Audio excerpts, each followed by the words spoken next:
आप सुन रहे हैं हिंदी साहित्य की सर्वश्रेष्ठ कहानियाँ। आइए सुनते हैं सैयद इंशाअल्लाह खां के द्वारा लिखी हुई कहानी रानी केतकी की कहानी। यह वह कहानी है जिसमें हिंदी छूट और न किसी बोली का मेल है न पुट।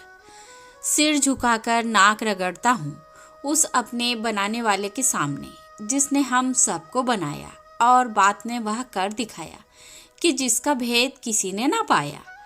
आतियाँ जातियाँ जो सांसें हैं उसके बिन ध्यान यह सब फांसे हैं।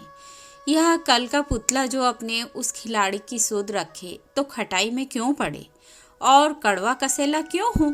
उस फल की मिठाई चखे जो बड़े से बड़े अगलों ने चखी है। देखने को दो आंखें दी और सुनने के दो कान। नाक भी सब में ऊंची कर दी मर्दों को जी दान। मिट्टी के बासन को इतनी सकत कहाँ जो अपने कुम्हार के करतब कुछ ताड़ सके। सच है जो बनाया हुआ हो सो अपने बनाने वाले को क्या सराहे और क्या कहे। यूं जिसका जी चाहे पड़ा बके। सिर से लगा पांव तक जितने रोंगटे हैं जो सबके सब बोल उठें और सराहा करें और उतने बरसों उसी ध्यान में रहें। जितनी सारी नदियों में रेत और फूल फलियां खेत में हैं तो भी कुछ ना हो सके। कराहा करें इस सिर झुकाने के साथ ही दिन रात जपता हूँ उस अपने दाता के भेजे हुए प्यारे को जिसके लिए यूँ कहा है, जो तू ना होता तो मैं कुछ ना बनाता। और उसका चचेरा भाई जिसका ब्याह उसके घर हुआ, उसकी सूरत मुझे लगी रहती है। मैं फूला अपने आप में नहीं समाता और जितने उनके लड़के वाले हैं उन्हीं को मेरे जी में चाह है और कोई कुछ हो मुझे नहीं भाता। मुझको उम्र घराने छूट किसी चोर ठग से क्या पड़ी। जीते और मरते आसरा उन्हीं सबों का और उनके घराने का रखता हूँ तीसों घड़ी। डोल डाल एक अनोखी बात का। एक दिन बैठे बैठे यह बात अपने ध्यान में चढ़ी कि कोई कहानी ऐसी कहिए कि जिसमें हिंदवी छूट और किसी बोली का पुट ना मिले, तब जाके मेरा जी फूल की कली के रूप में खिले। बाहर की बोली और गंवारी कुछ उसके बीच में ना हो। अपने मिलने वालों में से एक कोई पढ़े लिखे पुराने धुराने डांग बूढ़े धाग यह खटराग लाए। सिर हिलाकर मुंह थुथाकर नाक भी चढ़ाकर आंखें फिराकर लगे कहने, यह बात होते दिखाई नहीं देती। हिंदवीपन भी न निकले और भाकापन भी ना हो। बस जैसे भले लोग अच्छे आपस में बोलते चालते हैं ज्यों का त्यों वही सब डोल रहे और छां किसी की ना हो। यह नहीं होने का। मैंने उनकी ठंडी सांस का टहोका खाकर झुंझलाकर कहा, मैं कुछ ऐसा बड़ बोला नहीं जो राय को पर्वत कर दिखाऊं और झूठ सच बोलकर उंगलियां नचाऊं और बेसिर बे ठिकाने की उलझी सुलझी बातें सुनाऊं जो मुझसे न हो सकता। तो यह बात मुंह से क्यों निकालता। जिस ढप से होता इस बखेड़े को टालता।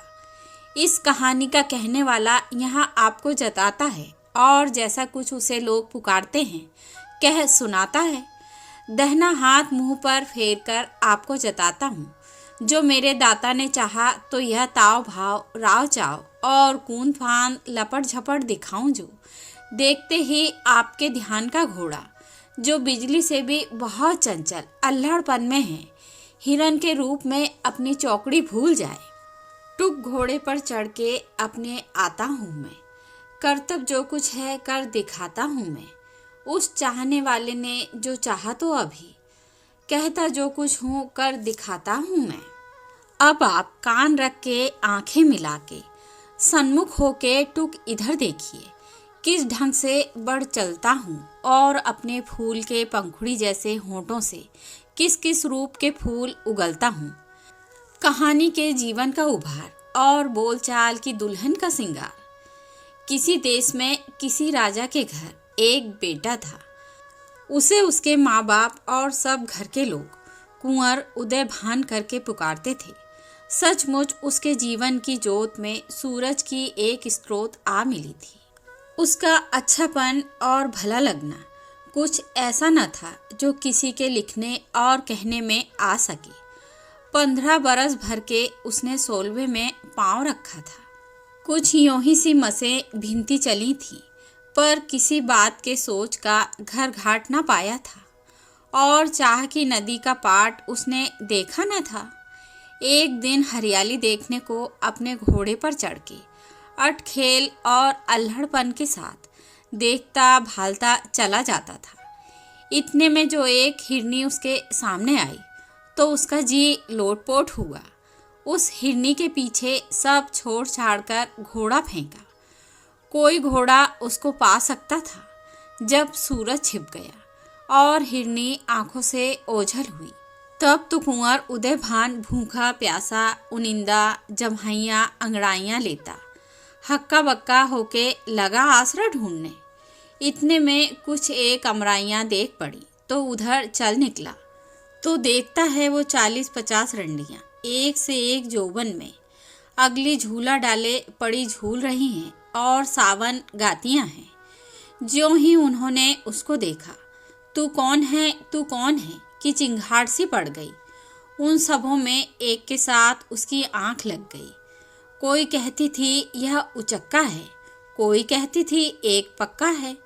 वही झूले वाली लाल जोड़ा पहने हुए जिसको सब रानी केतकी कहते थे, उसके भी जी में उसकी चाह ने घर किया।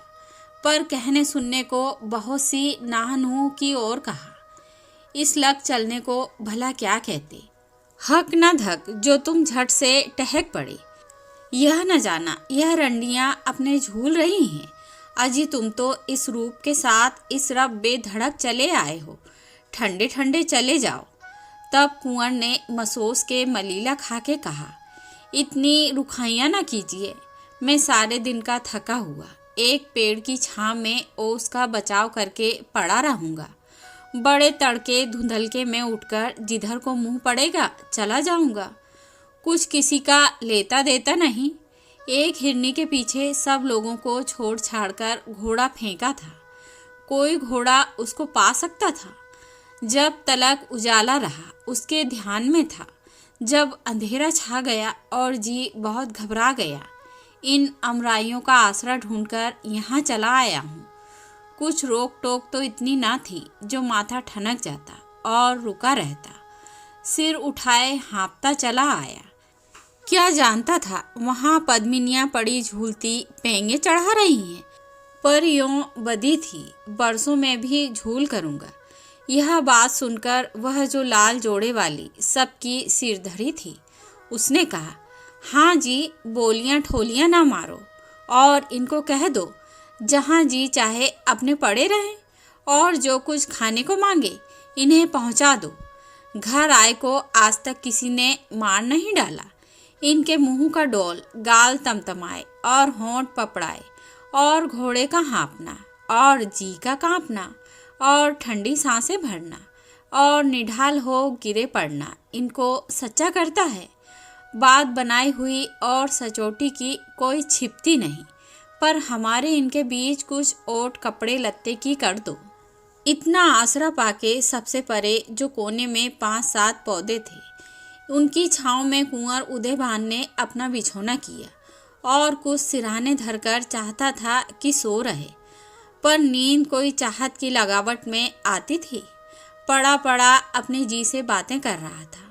जब रात साएं साएं बोलने लगी और साथ वालियां सब सो रहीं, रानी केतकी ने अपनी सहेली मदनबान को जगाकर यूँ कहा, अरे ओ, तूने कुछ सुना है? मेरा जी उस पर आ गया है और किसी डॉल से थम नहीं सकता। तू सब मेरे भेदों को जानती है। अब होनी जो हो सो हो, सिर रहता रहे जाता जाए।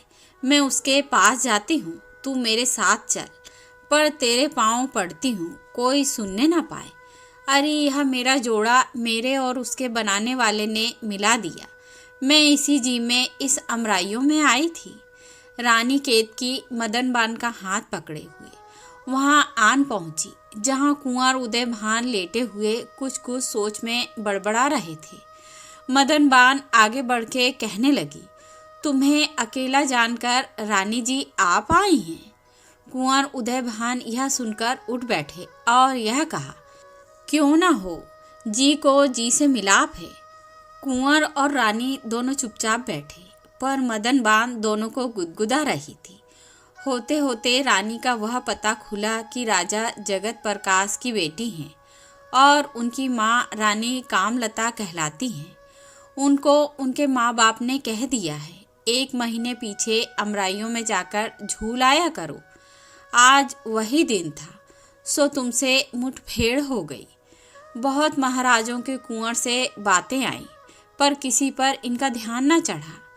तुम्हारे धन भाग जो तुम्हारे पास सबसे छुप के, मैं जो उनके लड़कपन की गुइयाँ हूँ, मुझे अपने साथ लेके आई हैं।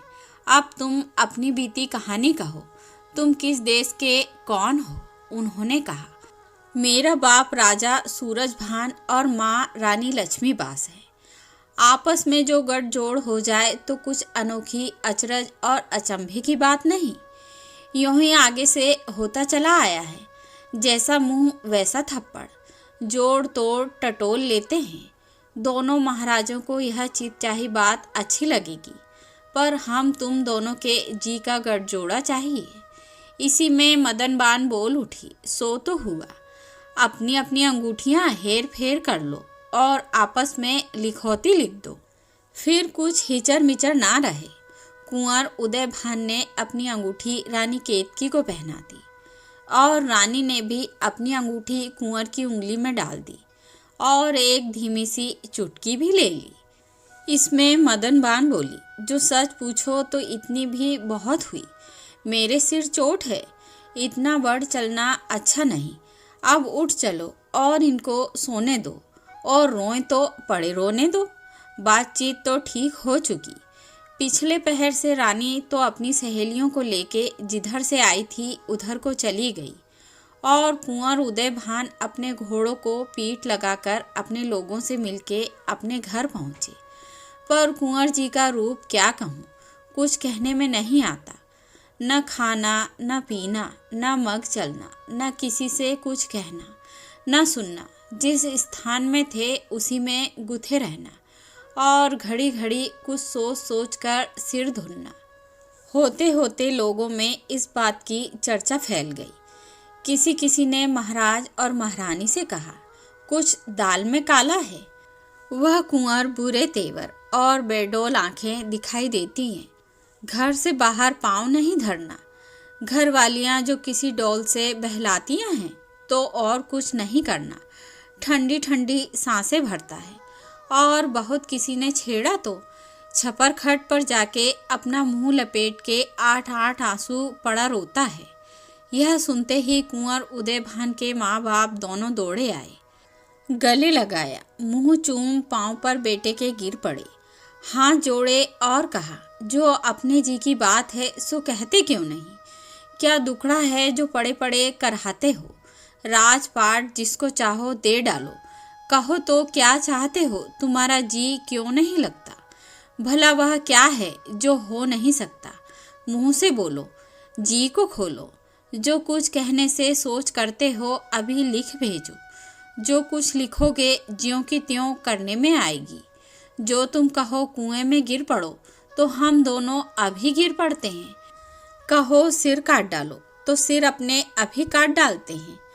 कुंवर उदयभान जो बोलते ही ना थे, लिख भेजने का आसरा पाकर इतना बोले, अच्छा आप सिधारिए, मैं लिख भेजता हूँ, पर मेरे उस लिखे को मेरे मुंह पर किसी ढप से न लाना। इसलिए मैं मारे लाज के मुख पाट होके पड़ा था और आपसे कुछ न कहना था। यह सुनकर दोनों महाराज और महारानी अपने स्थान को सिधारे। तब कुंवर ने यह लिख भेजा, अब जो मेरा जी होठों पर आ गया और किसी डोल ना रहा गया, और आपने मुझे 100 रूप से खोल और बहुत सा टटोला, तब तो लाज छोड़ के हाथ जोड़ के मुंह फाड़ के घिघिया के यह लिखता हूँ, चाह के हाथों किसी को सुख नहीं है, भला वह कौन जिसको दुख नहीं। उस दिन जो मैं हरियाली देखने गया था, एक हिरनी मेरे सामने कनौतियाँ उठाए आ गई। उसके पीछे मैंने घोड़ा बकछुट फेंका। जब तक उजाला रहा उसकी धुन में बहका किया। जब सूरज डूबा मेरा जी बहुत ऊबा, सुहानी सी अमराइयाँ ताड़ के मैं उनमें गया, तो उन अमराइयों का पत्ता पत्ता मेरे जी का गाहक हुआ। वहाँ का यह सोहिला है, कुछ रंडियाँ झूला डाले झूल रही थी। उनकी सिर धरी कोई रानी केतकी महाराज जगत प्रकाश की बेटी है। उन्होंने यह अंगूठी अपनी मुझे दी और मेरी अंगूठी उन्होंने ले ली और लिखोट भी लिख दी। सो यह अंगूठी उनकी लिखोट समेत मेरे लिखे हुए के साथ पहुंचती है। अब आप पढ़ लीजिए, जिसमें बेटे का जी रह जाए सो कीजिए। महाराज और महारानी ने अपने बेटे के लिखे हुए पर सोने के पानी से यूं लिखा। हम दोनों ने इस अंगूठी और लिखोट को अपनी आंखों से मला। अब तुम इतने कुछ कूढ़ो पचो मत। जो रानी केतकी के माँ बाप तुम्हारी बात मानते हैं तो हमारे समधी और समधिन हैं। दोनों राज एक हो जाएंगे और जो कुछ नाह नूह ठहरेगी तो जिस डोल से बनावेगा ढाल तलवार के बल तुम्हारी दुल्हन हम तुमसे मिला देंगे। आज से उदास मत रहा करो, खेलो कूदो, बोलो चालो, आनंदे करो। अच्छी घड़ी शुभ मुहूर्त सोच के तुम्हारी ससुराल में किसी ब्राह्मण को भेजते हैं, जो बातचीत चाहे ठीक कर लावे। और शुभ घड़ी शुभ मुहूर्त देख के रानी केतकी के माँ बाप के पास भेजा। ब्राह्मण जो शुभ मुहूर्त देखकर हड़बड़ी से गया था, उस पर बुरी घड़ी पड़ी। सुनते ही रानी केतकी के माँ बाप ने कहा, हमारे उनके नाता नहीं होने का। उनके बाप दादे और हमारे बाप दादे के आगे सदा हाथ जोड़कर बातें किया करते थे और टूक जो तेवरी चढ़ी देखते थे, बहुत डरते थे। क्या हुआ जो अब वह बढ़ गए, ऊंचे पर चढ़ गए। जिनके माथे हम बाएं पांव के अंगूठे से टीका लगावें, वह महाराजों का राज हो जावे। किसी का मुंह जो यह बात हमारे मुंह पर लावे। ब्राह्मण ने जल भुन के कहा, अगले भी बेचारे ऐसे ही कुछ हुए हैं। राजा सूरजभान भी भरी सभा में कहते थे, हम में उनमें कुछ गोद का तो मेल नहीं।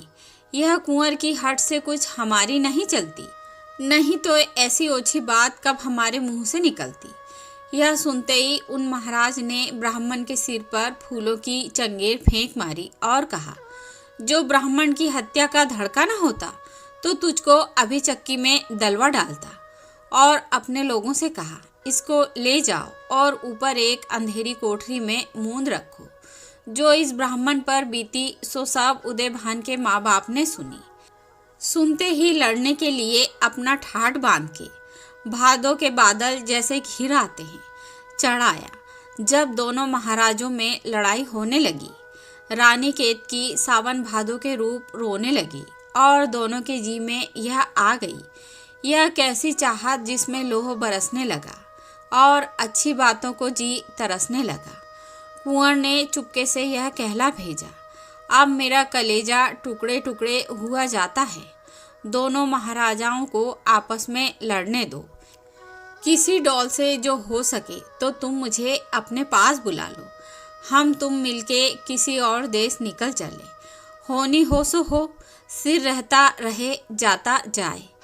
एक मालिक जिसको फूल कली कह सब पुकारते थे, उसने उस कुंवर की चिट्ठी किसी फूल की पंखुड़ी में लपेट लपेट कर रानी केतकी तक पहुंचा दी।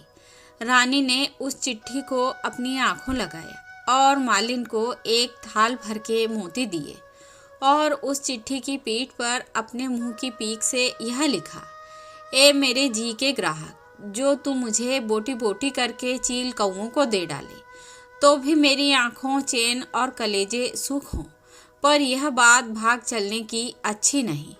इसमें एक बाप दादे के चिट लग जाती है और जब तक माँ बाप जैसा कुछ होता चला आता है, उसी डॉल से बेटे बेटी को किसी पर पटक न मारे और सिर से किसी के चेपक न दे।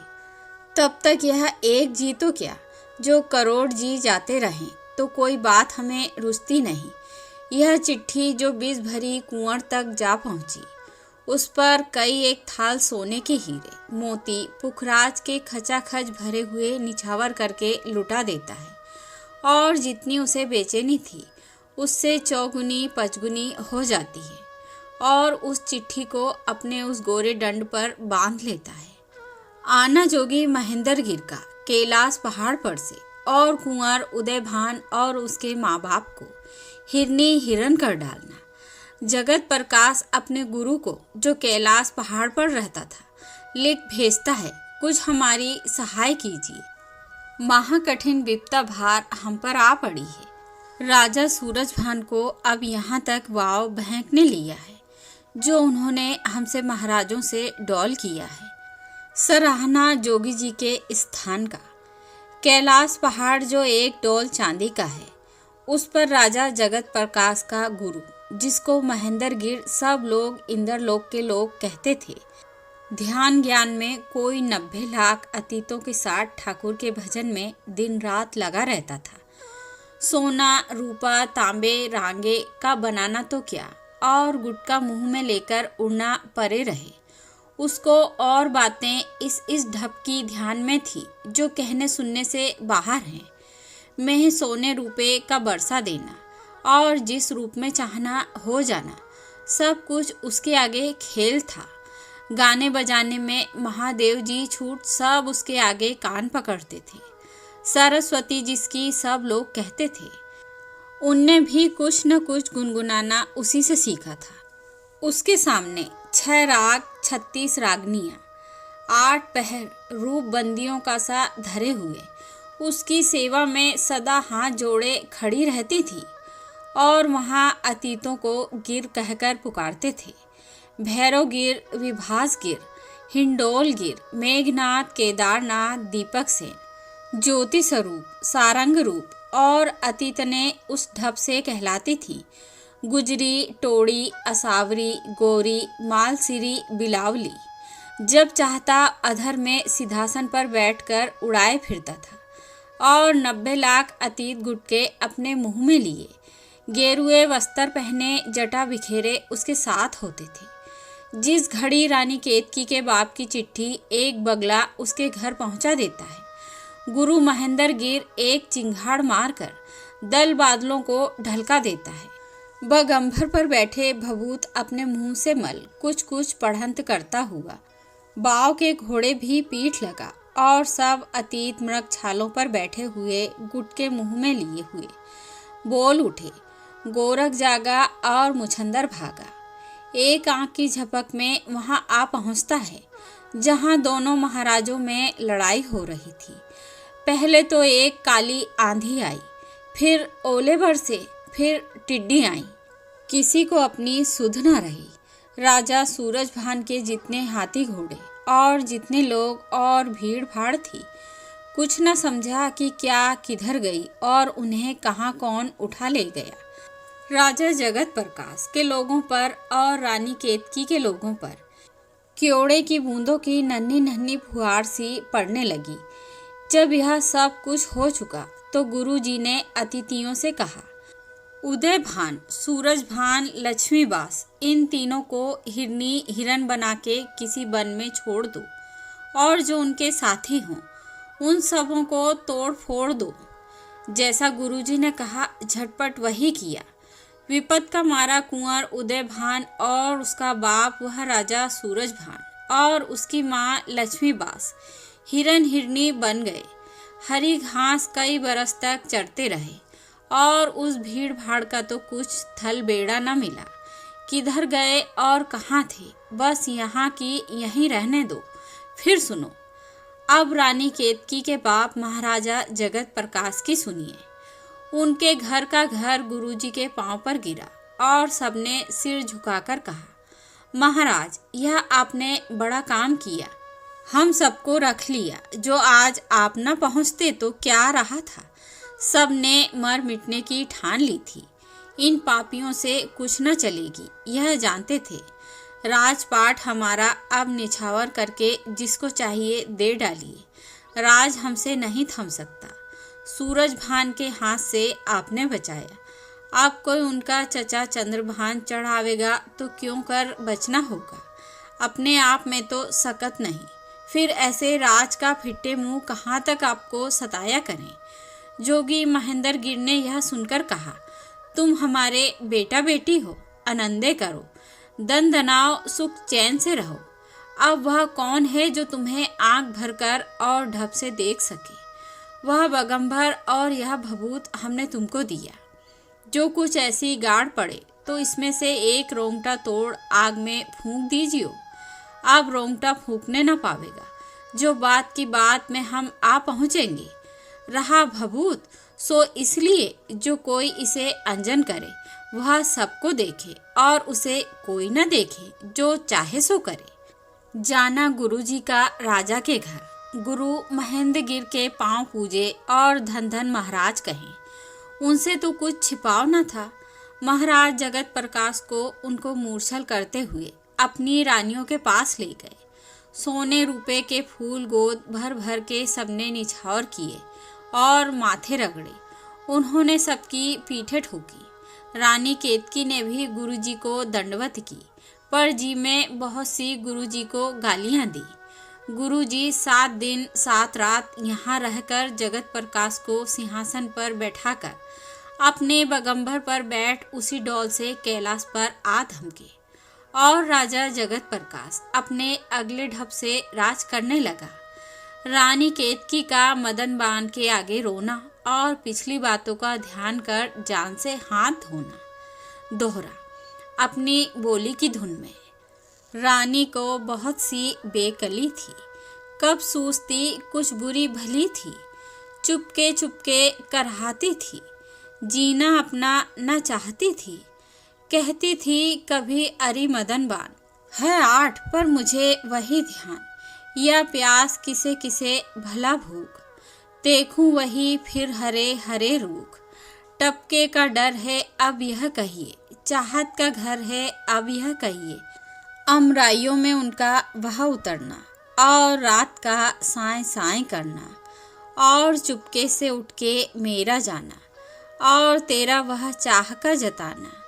उनकी वह उतार अंगूठी लेनी और अपनी अंगूठी उनको देनी। आँखों में मेरे वह फिर रही है। जी का जो रूप था वही है। क्यों कर उन्हें भूलूं, क्या करूं मैं। माँ बाप से कब तक डरूं मैं। अब मैंने सुना है ए मदन बान बन बन के हिरन हुए उदय भान। चढ़ते होंगे हरी हरी धूप। कुछ तू भी पसी सोच में डूब। मैं अपनी गई हूँ चौकड़ी भूल। मत मुझको सूंगा या डह डहे फूल। फूलों को उठा के यहाँ से ले जा। 100 टुकड़े हुआ मेरा कलेजा। बिखरे जी को न कर इकट्ठा। एक घास का लाके रख दे गट्ठा। हरियाली उसी की देख लूँ मैं। कुछ और तो तुझको क्या कहूँ मैं। इन आँखों में है फड़क हिरन की। पलके हुई जैसे घास वन की। जब देखिए डबडबा रही हैं। ओसें आंसू की छा रही हैं। यह बात जो जी में गड़ गई है। एक ओस सी मुझ पे पड़ गई है। इस डोल जब अकेली होती तो मदन बान के साथ ऐसे कुछ मोती पिरोती। रानी केतकी का चाहत से बेकल होना और मदन बान का साथ देने से नाही करना और लेना उसी भभूत का जो गुरुजी दे गए थे आंख मिचोबल के बहाने अपनी माँ रानी कामलता से। एक रात रानी केतकी ने अपनी माँ रानी कामलता को भुलावे में डालकर यूं कहा और पूछा, गुरुजी गुसाई महेंद्र गिर ने जो भभूत मेरे बाप को दिया है वह कहाँ रखा है और उससे क्या होता है? रानी केतकी बोल उठी, आंख मिचोवल खेलने के लिए चाहती हूँ। जब अपनी सहेलियों के साथ खेलूं और चोर बनूं तो मुझको कोई पकड़ न सके। महारानी ने कहा, वह खेलने के लिए नहीं है। ऐसे लटके किसी बुरे दिन के संभालने को डाल रखते हैं। क्या जाने कोई घड़ी कैसी है कैसी नहीं। रानी केतकी अपनी माँ की इस बात पर अपना मुंह थुथाकर उठ गई और दिन भर खाना न खाया। महाराज ने जो बुलाया तो कहा, मुझे रुच नहीं है। तब रानी कामलता बोल उठी, अजी तुमने सुना भी? बेटी तुम्हारी आंख मिचोवल खेलने के लिए वह भभूत गुरुजी का दिया मांगती थी। मैंने ना दिया और कहा, लड़की यह लड़कपन की बातें अच्छी नहीं। किसी बुरे दिन के लिए गुरुजी दे गए हैं, इस पर मुझसे रूठी है। बहू तेरा बहलाती हूँ मानती नहीं। महाराज ने कहा, भभूत तो क्या, मुझे अपना जी भी उससे प्यारा नहीं। मुझे उसके एक पहर के बहल जाने पर एक जी तो क्या, जो करोड़ जी हों तो दे डालें। रानी केतकी को डिबिया में से थोड़ा सा भभूत दिया। कई दिन तलक आंख मिचोवल अपने माँ बाप के सामने सहेलियों के साथ खेलती सबको हंसाती रही, जो 100 थाल मोतियों के निछावर हुआ किए। क्या कहूँ, एक चूहल थी जो कहिए तो करोड़ों पोथियों में ज्यों की त्यों ना आ सके। रानी केतकी का चाहत से बेकल होना और मदन बान का साथ देने से नहीं करना। एक रात रानी केतकी उसी ध्यान में मदन बान से यूं बोल उठी, अब मैं निगोड़ी लाश से कूट करती हूँ, तू मेरा साथ दे। मदन बान ने कहा, क्यों कर। रानी केतकी ने वह भभूत का लेना उसे बताया और यह सुनाया, यह सब आंख मिचोवल के झाई झप्पे मैंने इसी दिन के लिए कर रखे थे। मदन बान बोली, मेरा कलेजा थरथराने लगा है। अरे यह माना जो तुम अपनी आंखों में उस भभूत का अंजन कर लोगी और मेरे भी लगा दोगी, तो हमें तुम्हें कोई ना देखेगा और हम तुम सबको देखेंगी। पर ऐसी हम कहाँ जी चली हैं, जो बिन साथ जोबन लिए बन बन में पड़ी भटका करें और हिरणों की सींगों पर दोनों हाथ डालकर लटका करें। और जिसके लिए यह सब कुछ है सो वह कहाँ, और होए तो क्या जाने जो यह रानी केतकी है और यह मदन बान निगोड़ी नोची खसोटी उजड़ी उनकी सहेली है। चूल्हे और भाड़ में जाए यह चाहत, जिसके लिए आपकी माँ बाप का राजपाट सुख नींद लाज छोड़कर नदियों के कछारों में फिरना पड़े, सो भी बेडोल। जो वह अपने रूप में होते तो भला थोड़ा बहुत आसरा था। ना जी, यह तो हमसे ना हो सकेगा।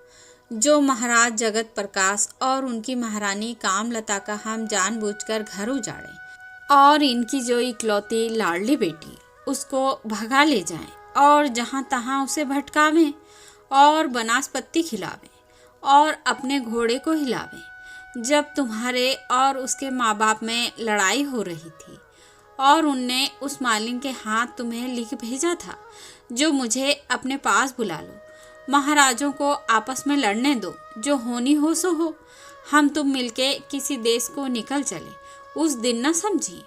तब तो वह ताव भाव दिखाया। अब जो वह कुंवर उदयभान और उसके माँ बाप तीनों जी हिरनी हिरन बन गए, क्या जाने किधर होंगे। उनके ध्यान पर इतनी कर बैठिए जो किसी ने तुम्हारे घराने में न की, अच्छी नहीं।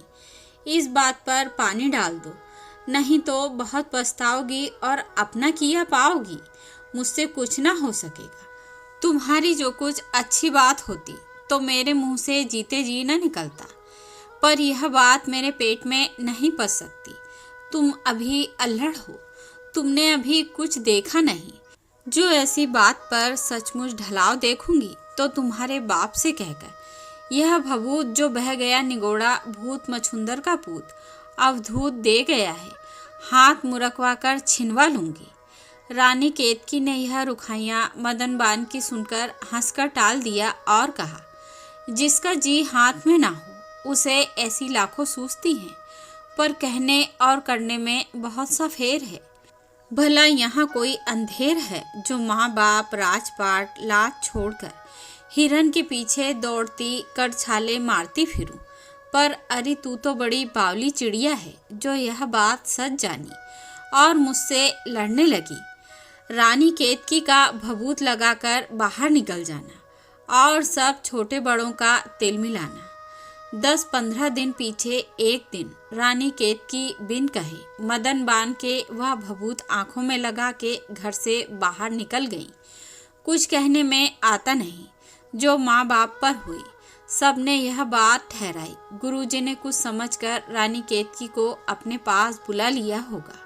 महाराज जगत प्रकाश और महारानी कामलता राजपाट उस वियोग में छोड़ छाड़ के पहाड़ की चोटी पर जा बैठे और किसी को अपने आंखों में से रास थामने को छोड़ गए। बहुत दिनों पीछे एक दिन महारानी ने महाराज जगत प्रकाश से कहा, रानी केतकी का कुछ भेद जानती होगी तो मदन बान जानती होगी, उसे बुलाकर तो पूछो। महाराज ने उसे बुलाकर पूछा तो मदन बान ने सब बातें खोलियां। रानी केतकी के माँ बाप ने कहा, अरे मदन बान, जो तू भी उसके साथ होती तो हमारा जी भरता। अब तो वह तुझे ले जाए तो कुछ हचर पचर न कीजियो, उसको साथ ही लीजियो। जितना भभूत है तू अपने पास रख, हम कहाँ इस राख को चूल्हे में डालेंगे।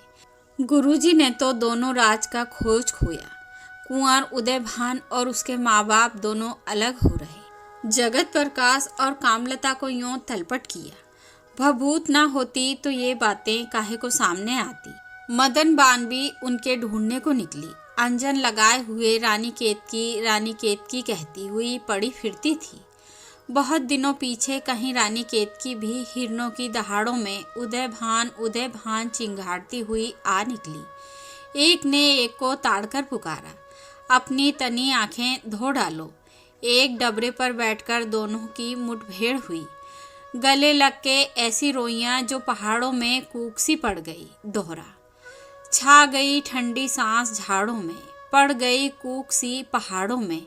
दोनों जनियां एक अच्छी सी छांव को ताड़कर आ बैठियां और अपनी अपनी दोहराने लगी बातचीत रानी केतकी की मदन बान के साथ। रानी केतकी ने अपनी बीती सब कही और मदन बान वही अगला झींकना झींका की।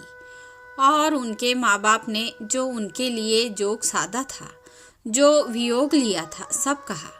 जब यह सब कुछ हो चुकी तब फिर हंसने लगी। रानी केतकी उसके हंसने पर रुककर कहने लगी, दोहरा, हम नहीं हंसने से रुकते, जिसका जी चाहे हंसे। है वही अपनी कहावत, आप हंसे जी आप हंसे। अब तो सारा अपने पीछे झगड़ा झांटा लग गया। पाँव का क्या ढूंढती, हाँ जी में कांटा लग गया। पर मदन बान से कुछ रानी केतकी के आंसू पुसते चले। उनने यह बात कही, जो तुम कहीं ठहरो तो मैं तुम्हारे उन उजड़े हुए माँ बाप को ले आऊं और उन्हीं से इस बात को ठहराऊं। गोसाई महेंद्र गिर जिसकी यह सब करतूत है, वह भी इन्हीं दोनों उजड़े हुओं की मुट्ठी में है। अब भी जो मेरा कहा तुम्हारे ध्यान चढ़े तो गए हुए दिन फिर सकते हैं, पर तुम्हारे कुछ भावे नहीं। हम क्या पड़ी बकती हैं, मैं इस पर बीड़ा उठाती हूँ। बहुत दिनों पीछे रानी केतकी ने इस पर अच्छा कहा और मदन बान को अपने माँ बाप के पास भेजा और चिट्ठी अपने हाथों से लिख भेजी, जो आपसे हो सके तो उस जोगी से ठहरा के आवे। मदन बान का महाराज और महारानी के पास फिर आना और चितचाही बात सुनना। मदन बान रानी केतकी को अकेला छोड़कर राजा जगत प्रकाश और रानी कामलता जिस पहाड़ पर बैठी थी, झट से आदेश करके आ खड़ी हुई और कहने लगी, लीजिए आप राज कीजिए। आपके घर नए सिर से बसा और अच्छे दिन आए। रानी केतकी का एक बाल भी बांका नहीं हुआ। उन्हीं के हाथों की लिखी चिट्ठी लाई हूँ, आप पढ़ लीजिए। आगे जो जी चाहे सो कीजिए। महाराज ने उस बंद पर में से एक रोंगटा तोड़कर आग पर रख के फूंक दिया। बात की बात में गोसाई महेंद्र गिर आ पहुंचा और जो कुछ नया स्वांग जोगी जोगिन का आया, आंखों देखा, सबको छाती लगाया और कहा, बंद पर इसीलिए तो मैं सौंप गया था कि जो तुम पर कुछ हो तो इसका एक बाल फूंक दीजिए। तुम्हारी यह गत हो गई। अब तक क्या कर रहे थे और किन नींदों में सोते थे? पर तुम क्या करो, यह खिलाड़ी जो रूप चाहे सो दिखावे, जो नाच चाहे सो नचावे। भभूत लड़की को क्या देना था? हिरनी हिरन, उदय भान और सूरज भान उसके बाप और लक्ष्मी बास उनकी माँ को मैंने किया था। फिर उन तीनों को जैसे कि तैसा करना कोई बड़ी बात ना थी। अच्छा हुई सो हुई, अब उठ चलो, अपने राज पर विराजो और ब्याह को ठाट करो। अब तुम अपनी बेटी को समेटो। कुंवर उदय भान को मैंने अपना बेटा किया और उसको लेके मैं बिहाने चढ़ूंगा। महाराज यह सुनते ही अपनी गद्दी पर आ बैठे और उस घड़ी यही कह दिया, सारी छतों और कोठों को गोटे से मढ़ो और सोने और रुपए के सुनहरे रुपहरे सहरे सब झाड़ पहाड़ों पर बांध दो और पेड़ों में मोती की लड़ियां बांध दो और कह दो, 40 दिन रात तक जिस घर में नाच 8 पहर न रहेगा उस घर वाले से मैं रूठ रहूँगा और 6 महीने कोई चलने वाला कहीं न ठहरे, रात दिन चला जावे। इस हेर फेर में वह राज था, सब कहीं यही डौल था। जाना महाराजा महारानी और गुसाई महेंद्र गिर का रानी केतकी के लिए। फिर महाराज और महारानी और महेंद्र गिर मदन बान के साथ जहाँ रानी केतकी चुपचाप सून खींचे हुए बैठी हुई थी, चुप चुपाते वहाँ आन पहुँचे। गुरुजी ने रानी केतकी को अपने गोद में लेकर कुंवर उदयबान का चढ़ावा दिया और कहा, तुम अपने माँ बाप के साथ अपने घर सिधारो। अब मैं बेटे उदयभान को लिए हुए आता हूँ। गुरुजी गोसाई जिनको दंडित है सो तो वह सिधारते हैं, आगे जो होगी सो कहने में आवेगी। यहाँ पर धूमधाम और फैलावा आप ध्यान कीजिए। महाराज जगत प्रकाश ने अपने सारे देश में कह दिया, यह पुकार दे जो यह न करेगा उसकी बुरी गत होवेगी। गांव गांव में अपने सामने छिपोले बना बना के, सूहे कपड़े उन पर लगा के, मोट धनुष की ओर गोखरू रुपहले सुनहरे की किरणें और डांक टाँक टाँक रखो, और जितने बड़ पीपल नए पुराने जहाँ जहाँ पर हों, उनके फूल के सहरे बड़े बड़े ऐसे जिसमें सिर से लगा पैर तलक पहुँचे बांधो।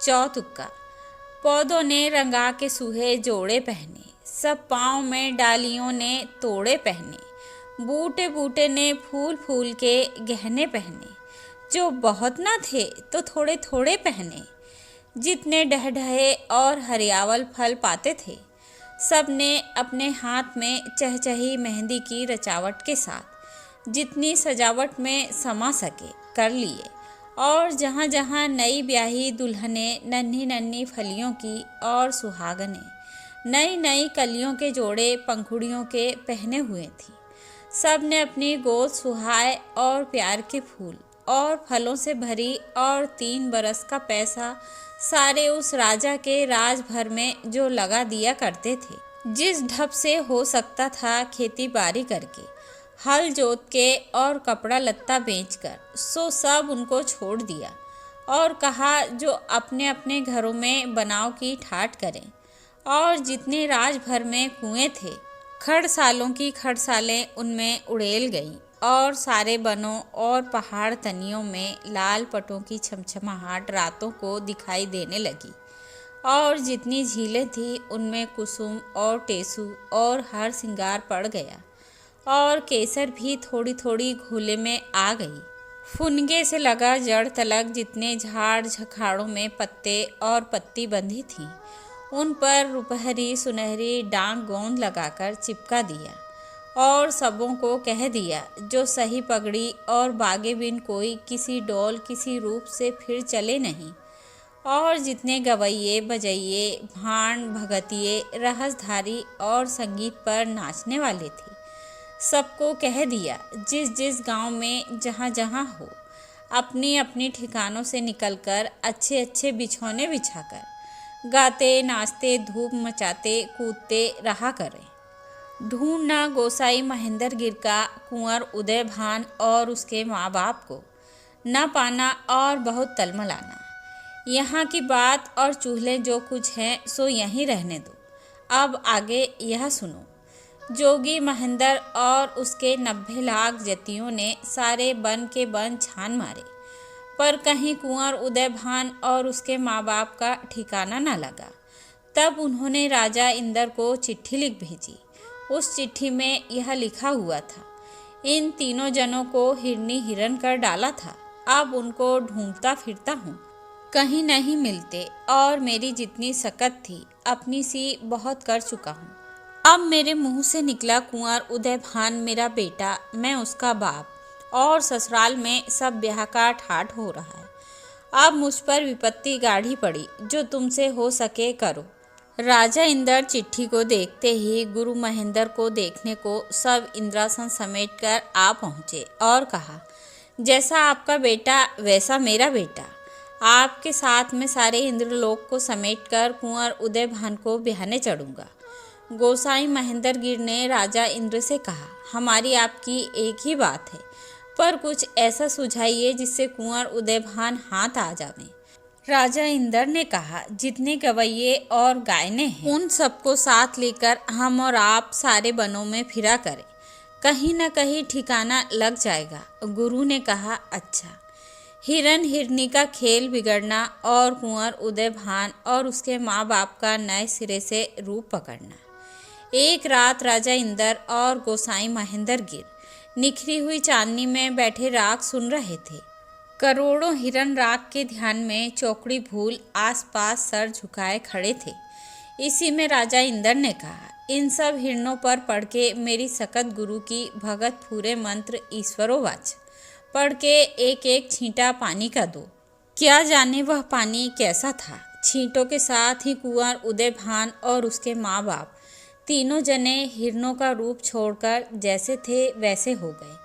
गोसाई महेंद्र गिर और राजा इंदर ने उन तीनों को गले लगाया और बड़ी आव भगत से अपने पास बैठाया और वहीं पानी घड़ा अपने लोगों को देकर वहां भिजवाया जहां सिर मुंडवाते ही ओले पड़े थे। राजा इंदर के लोगों ने जो पानी के छींटे वहीं ईश्वरोवाच पढ़ के दिए तो जो मरे थे सब उठ खड़े हुए और जो अधमुए भाग बचे थे सब सिमट आए। राजा इंदर और महेंद्र गिर, कुंवर उदय भान और राजा सूरज भान और रानी लक्ष्मी बास को लेकर एक उड़न खटोले पर बैठकर बड़ी धूमधाम से उनको उनके राज पर बिठाकर ब्याह का ठाट करने लगे। पसेरियन हीरे मोती उन सब पर से निछावर हुए।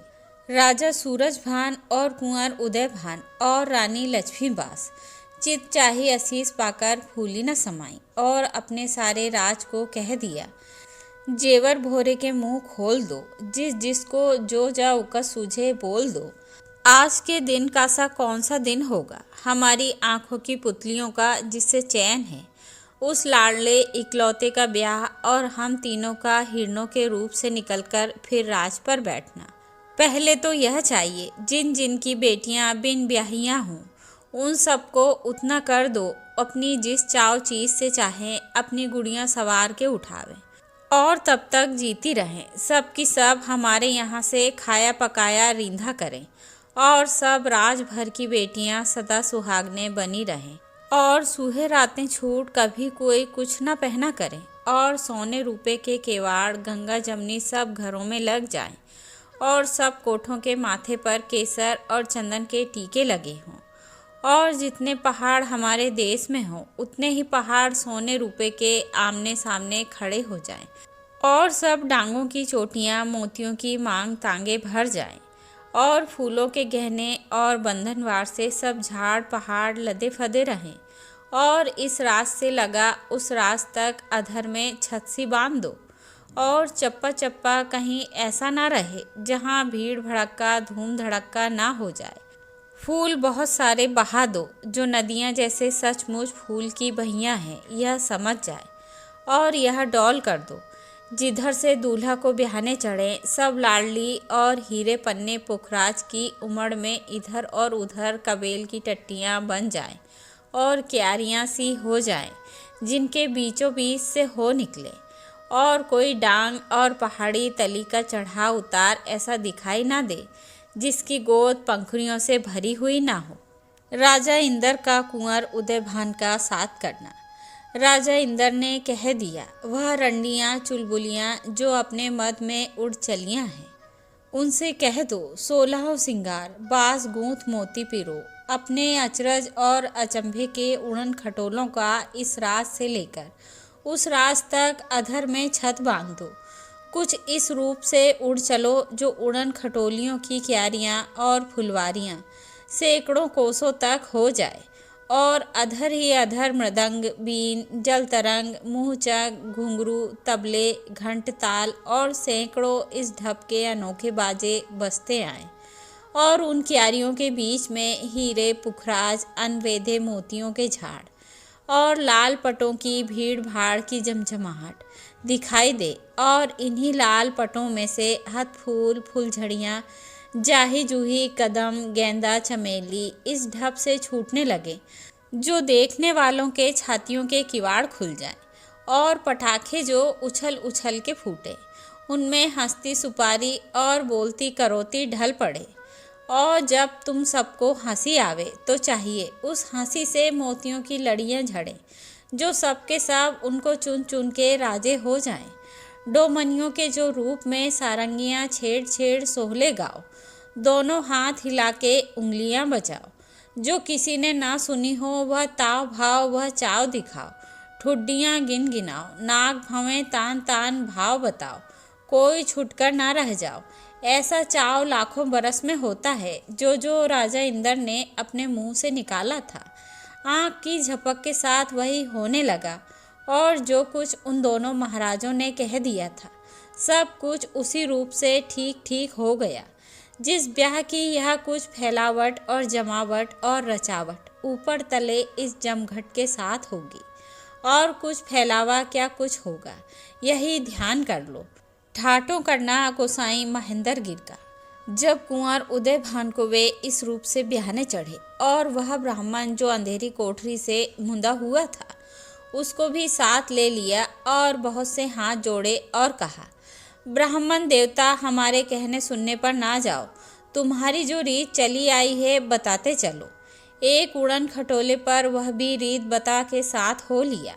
राजा इंदर और गुसाई महेंद्र गिर एरावत हाथी ही पर झूलते झालते देखते भालते चले जाते थे। राजा सूरज भान दूल्हा के घोड़े के साथ माला जपता हुआ पैदल था।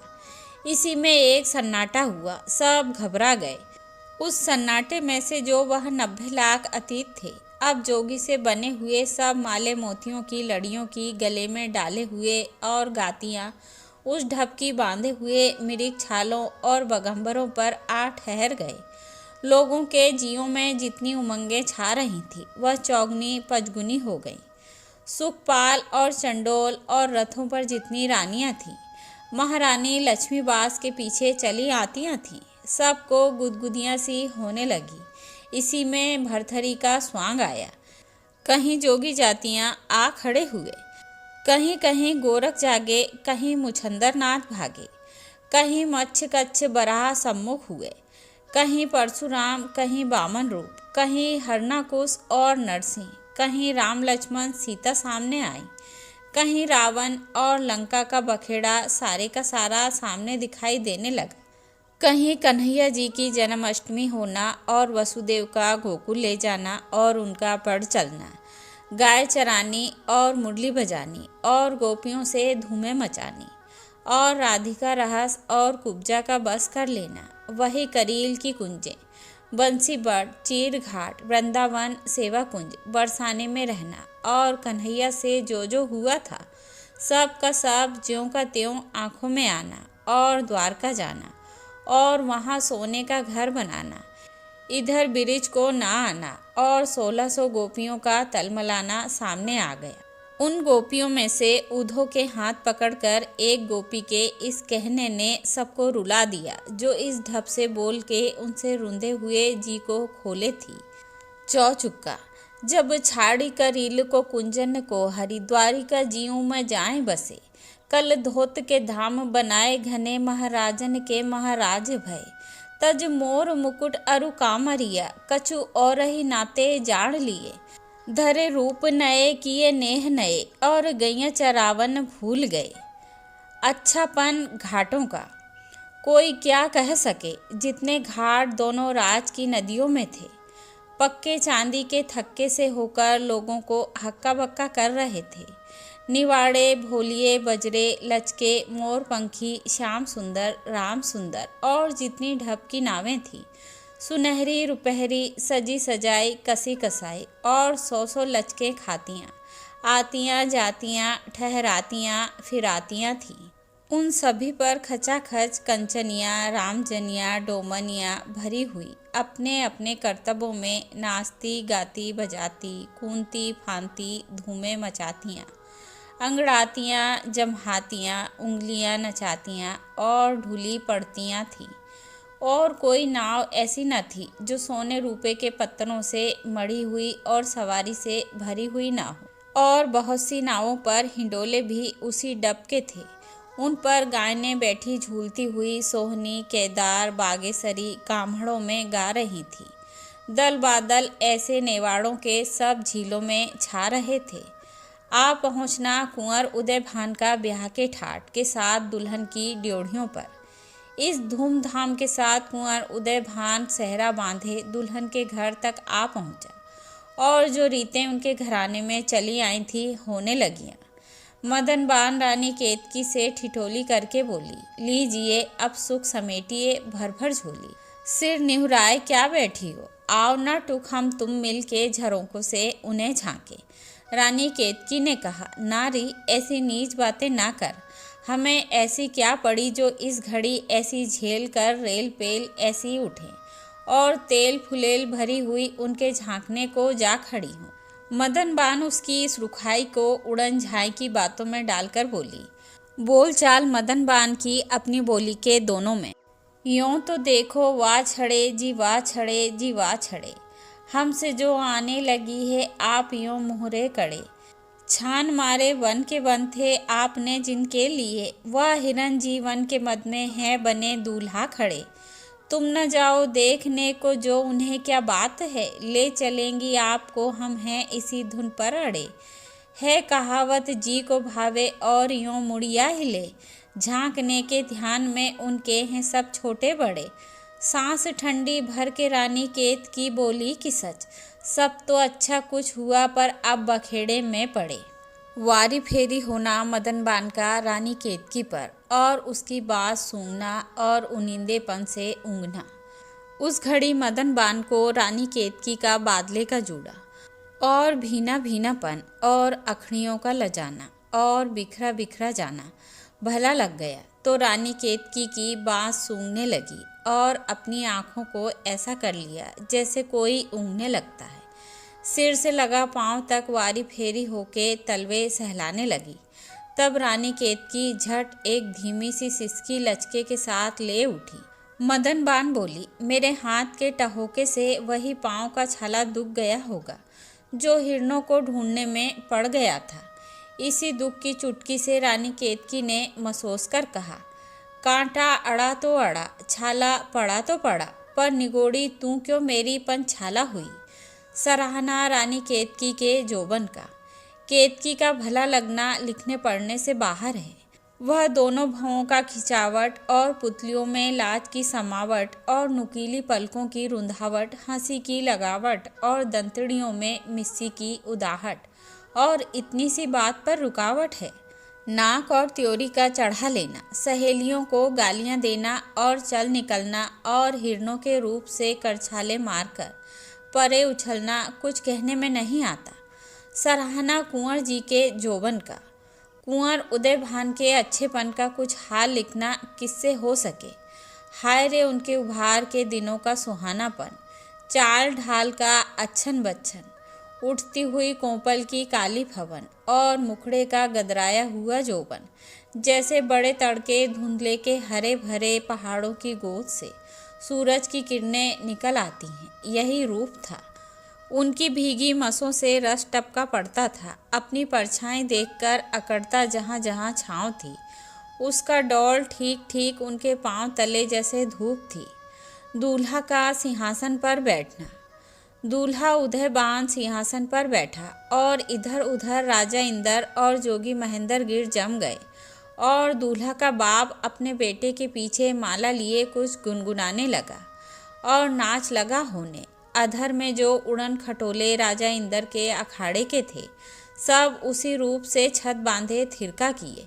दोनों महारानियां समधिन बनके आपस में मिलियां चलियां और देखने दाखने को कोठों पर चंदन के किवाड़ों के आड़ तले आ बैठियां। सर्वांग संगीत, भड़ताल, रहस, हंसी होने लगी।